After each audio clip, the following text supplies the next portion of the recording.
اور تاخیر کے بعد ویسے جو نتائج تھے پہلے جو پی ایم ایل این کے حق میں آ رہے تھے وہ اچانک ان میں تبدیلی آتی ہے. اس نتیجے کو، اس الیکشن کو کیسے دیکھتے ہیں آپ؟ دیکھیں، بڑی صاف دو تین باتیں ہیں جو میں سمجھتا ہوں کہ بہت ہی اہمیت کی حامل ہیں. 70 پولنگ اسٹیشنوں کا رزلٹ آتا ہے تو مسلم لیگ آگے تھی.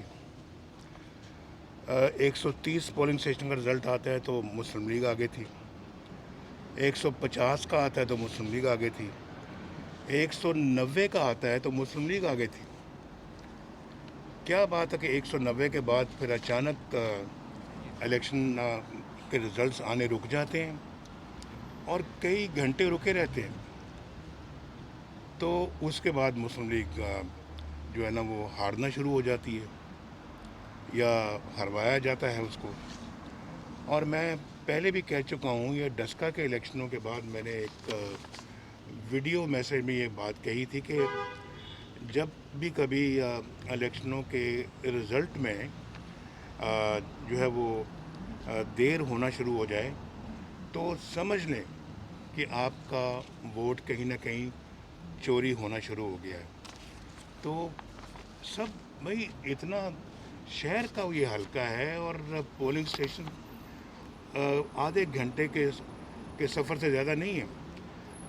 جو دور سے دور بھی جو پولنگ اسٹیشن ہے وہ آدھے گھنٹے میں ریٹرننگ افسر کے دفتر میں وہ سٹاف پہنچ سکتا ہے. تو یہاں گھنٹوں کی دیر، یعنی 7 8 9 گھنٹے الیکشن رزلٹ نہیں آیا. یہ کیا ظاہر کرتا ہے؟ اور پھر اس کے بعد وہ ٹرینڈ ریورس ہو جاتا ہے. جیتنے والا وہ جیسے ہی وہ دوبارہ رزلٹس آتے ہیں تو وہ پی ایم ایل ہارنا شروع ہو جاتی ہے. اور پھر مجھے ایک اور بات جو بڑی ضروری ہے وہ یہ ہے کہ 2018 کے الیکشن میں 40% ووٹروں نے ووٹ ڈالا، جس کو ٹرن آؤٹ کہتے ہیں. 40%. اور وہ اپنا 40% 2018 میں تھا اور اب 21% ووٹروں نے ووٹ ڈالا ہے. جب 40% تھا تو مسلم لیگ نون نے اس وقت 34,626 ووٹ لیے. یہ ریکارڈ کی بات ہے. اور پھر آج یعنی کل کے الیکشنوں میں مسلم لیگ نون نے 15,473 ووٹ لیے ہیں. پیپلز پارٹی نے 2018 میں اس الیکشن میں 7,236 ووٹ لیے. 7,236. اور اب وہ لے رہی ہے 16,156. جب 40% ٹرن آؤٹ تھی تو پیپلز پارٹی 7,000 ووٹ لے رہی ہے. اور اب جب کہ 21% ٹرن آؤٹ ہے تو پیپلز پارٹی 16,156 ووٹ لے رہی ہے. پی ایم ایل 34,000 لے رہی ہے اور اب پی ایم ایل 15,000 لے رہی ہے. یہ میرا خیال ہے کہ جس کو نہیں بھی کچھ سوجھ بوجھ وہ بھی ان نتائج سے سمجھ جائے گا کہ یہ دھاندلی نہیں تو پھر کیا ہے. اور پھر ٹوٹل پولنگ اسٹیشن 2,076 ہے.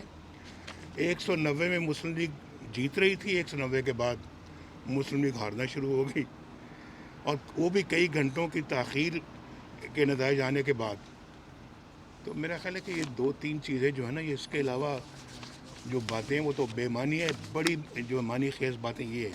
کیا یہ آپ سمجھیں دھاندلی ہوئی ہے؟ پوری طرح سندھ حکومت کو استعمال کیا گیا ہے اور اس میں جو اس کی اب باقاعدہ الیکشن کمیشن کو انکوائری کرنی چاہیے کہ دھاندلی کس نے کی ہے، رزلٹس کیوں رکے رہے، گھنٹوں رکے رہے. اور پھر 40% جب ووٹ پڑتا ہے تو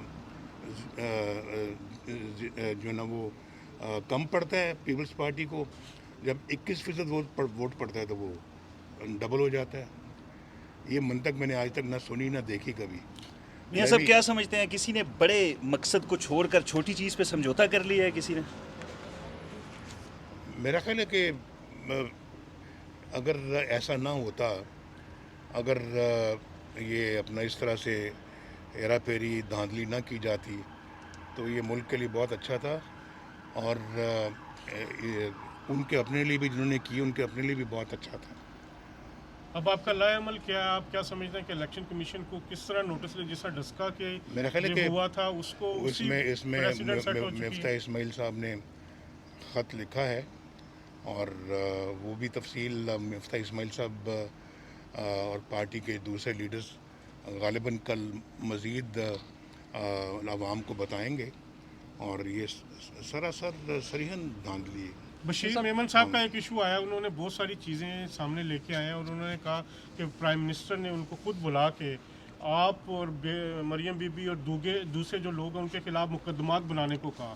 اور یہ ساری چیزیں ان کا یہ الزام ہے کہ یہ پرائم منسٹر ہاؤس سے ساری ارینج کی جاتی رہی. کیا آپ سمجھتے ہیں کہ پچھلے 2.5-3 سال کا جو احتساب ہے وہ پرائم منسٹر کے کہنے پہ ہو رہا ہے؟ تو اور یہ میرا خیال ہے ساری کہ اس سے بڑا گواہ اور کون ہے جو خود کہہ رہا ہے جی کہ میں نے آپ نے جو نہیں کیا وہ میں نے اپنا نیب کے چیئرمین کو ایک فون کر کے تو میں نے وہ سب کچھ کروا دیا. اور وہ یہ بھی بتا رہے ہیں جی کہ مریم پہ بھی اور فلاں پہ بھی ٹیررزم کے مقدمے بنا دو اور دہشت گردی کے مقدمے بنا دو. اور پھر اس سے زیادہ کیا ہے کہ انہوں نے یہ بھی کہا کہ قاضی فائز عیسیٰ کے خلاف آپ مقدمہ بنائیں. یہ کیا اس طرح سے ملک چلتے ہیں؟ اس طرح سے وزیر اعظم جو ہے نا وہ اپنی وزارت عظمیٰ چلاتے ہیں؟ اس طرح سے پاکستان کو چلایا جا رہا ہے؟ اور آج دیکھیں پاکستان کا کیا حال ہے. $1 بلین کے لیے آپ اپنا کشکول لے کے، وہ کشکول بھی وہ لوگ لے کے جا رہے ہیں جو کہتے تھے کہ کشکول اگر ہم کسی وقت لے جانا پڑا تو اس سے بہتر ہے کہ ہم خودکشی کر لیں. تو آپ خودکشی کرنے کے بجائے وہ کشکول لیے جا رہے ہیں، $1 بلین مانگ رہے ہیں.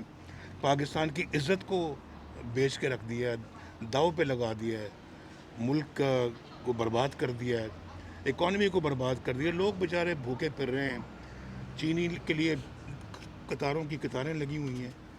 یہ ملک ایسے چلتے ہیں؟ آٹا نہیں لوگوں کو کھانے کو ملتا، دوائی نہیں ملتی لوگوں کو. اور اس کے بعد آپ دیکھیں یہ ویکسین جو ہے یہی اویلیبل نہیں ہے، کرونا کی جو ویکسین ہے. یہ کدھر لے جا رہے ہیں ملک کو؟ پاکستان کا کیا حشر کر دیا ہے. بشیر میمن کے جو ہے انکشافات ہیں اس پہ کوئی جوڈیشل انکوائری یا کوئی انکوائری ہونی چاہیے تاکہ جو تمام الزامات ہیں اس پہ پورا. میں سمجھتا ہوں کہ اب اس کے اوپر جو ہے نا وہ خود پارلیمنٹ کو کارروائی کرنی چاہیے. پارلیمنٹ اس معاملے میں خود مختار ہے، پارلیمنٹ کو اس کا نوٹس لینا چاہیے اور یہ جو اس چیز کو ان نوٹس نہیں جانے دینا چاہیے. ایک ذمہ دار آدمی نے ساری باتیں کی ہیں اور ہم اپنے اس چیز کو ان نوٹس نہیں جانے دیں گے. یہ بھی ہمارا عزم ہے انشاءاللہ. ارشد ملک صاحب والے کیس میں بھی یہی ہے کہ ان کو بھی دباؤ ڈال کے آپ پہ سزا دی گئی، تو وہ سارا معاملات بھی اپیل اور دوسری چیزیں، تو کیا اس پہ اب کسی کو شک رہتا ہے کہ نواز شریف کو کیوں سزائیں دی گئی ہیں اور کیسے دی گئی ہیں اور کیسے یہ مقدمات بنائے گئے. اور صرف بیٹے سے تنخواہ نہ لینے پہ آپ نواز شریف کو جو ہے نا وہ وزارت عظمیٰ سے ہٹا رہے ہیں اور آپ اپنا جو ہے وہ سارے معاملات اسی طرح سے چلا رہے ہیں. ججوں کو انڈر پریشر کر کے آپ فیصلے لے رہے ہیں، جیلوں میں ڈال رہے ہیں، سزائیں دے رہے ہیں. بہت شکریہ.